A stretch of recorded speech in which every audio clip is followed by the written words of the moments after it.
Greetings and welcome to the Home Slice. This is a standard intro. If you already know what's up with my 40mm Manila rope testing, the ANDE rope test, then you can skip to this time listed on screen. This is where the actual edge test begins.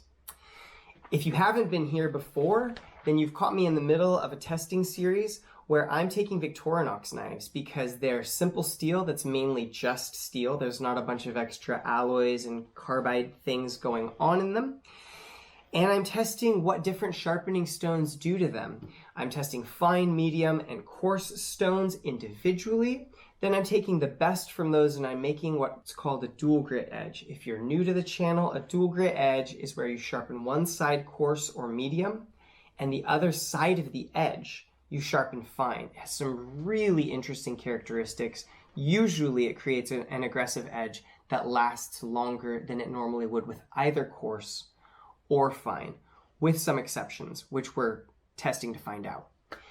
Anyway, my test consists of, I've got a little goofy rig that I slice through a 1 centimeter thick sisal rope, and it's on a 45-degree wedge. It's intended to transfer that force down, and then I measure how many kilograms of pressure it took to slice through the rope while holding the rope vertical.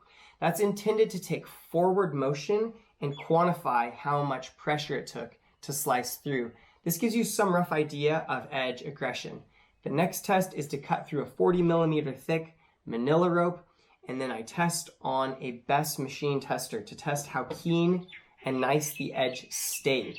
I do that until it's over 400 grams on the Best tester, checking with microscope and checking to see when it loses shaving capability in between tests. After 3, I will hammer the edge into a pine piano leg, and that's just to see if any of the edges break on impact. There are certain sharpening methods I've found that create an edge that's not as robust to impact tasks, and I want to kind of weed those out because for a working edge, I want it to be reasonably durable. Anyway, that's what we're testing for today. In just a second, we'll skip right over to the test footage, and I will let you know what the finishing stone that we're actually testing was. Just a note before we get started, some guys have asked for scaling, and this is a measuring tape in millimeters. And as I try to get that mark on the left-hand side centered, I find I can't quite get the mark on the right on screen. So my best guess is that fully zoomed in, as all these tests are, my microscope, the full screen shoots about 1.8 millimeters.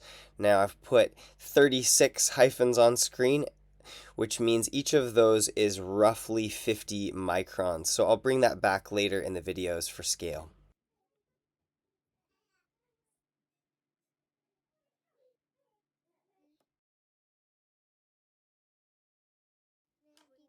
Okay, if you've been following along so far, you know that's not a great best reading to start out. But if you've been following along so far in this 40mm Manila rope testing, you also know that a high best number is not always a harbinger of total doom for a coarse edge.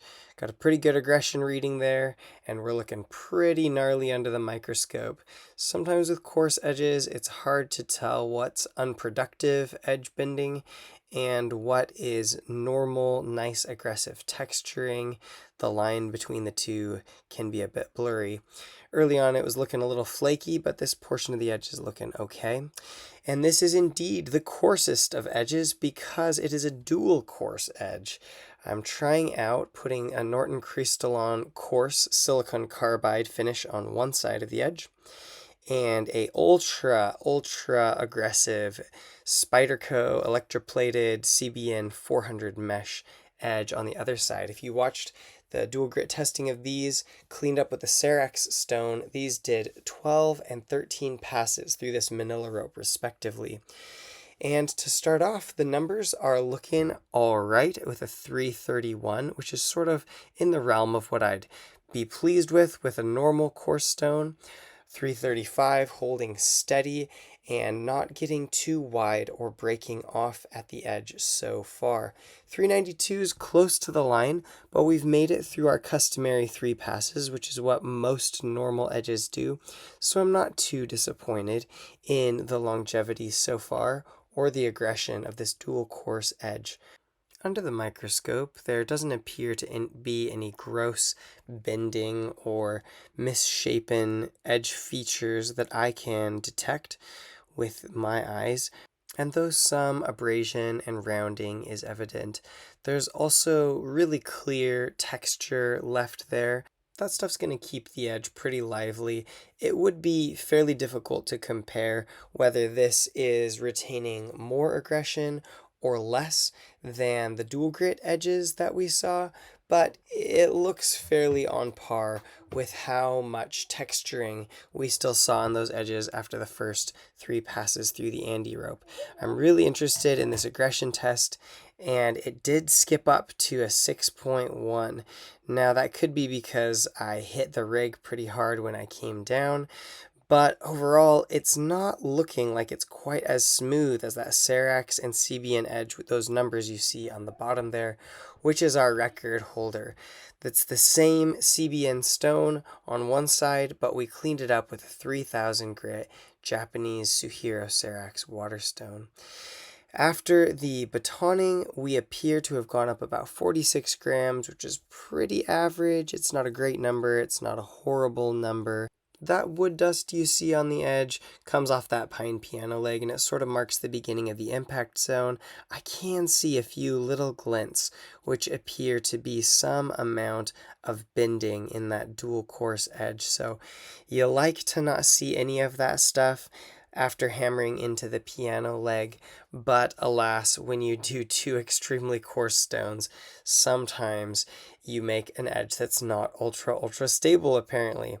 We're at 346 at pass 4, and I'm very happy with that. They actually pulled out a new best score for the 4th pass, which is quite random. On our 5th pass here, I could feel the aggression just beginning to fade.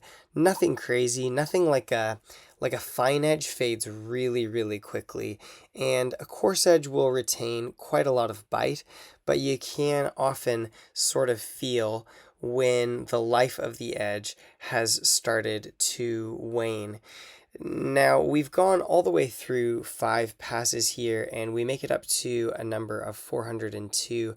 I'm pleased with that as a coarse edge, but when these stones respectively paired with a fine stone are putting up numbers like 12 to 13 passes, I don't have a lot of interest in trying to perfect this dual coarse edge. So I think it's an interesting experiment, and with some stropping, you could probably find a way to pull the best out of this edge. As it is for me, I'm pretty happy with the numbers getting put up by the dual grit edges, and I think I'm going to stick to that primarily for my testing that I'm working on. My last test of 2 adhesive wearing stones is on screen now. For all the rest of you who don't want to watch that, I'll say peace out from the home slice. Take care.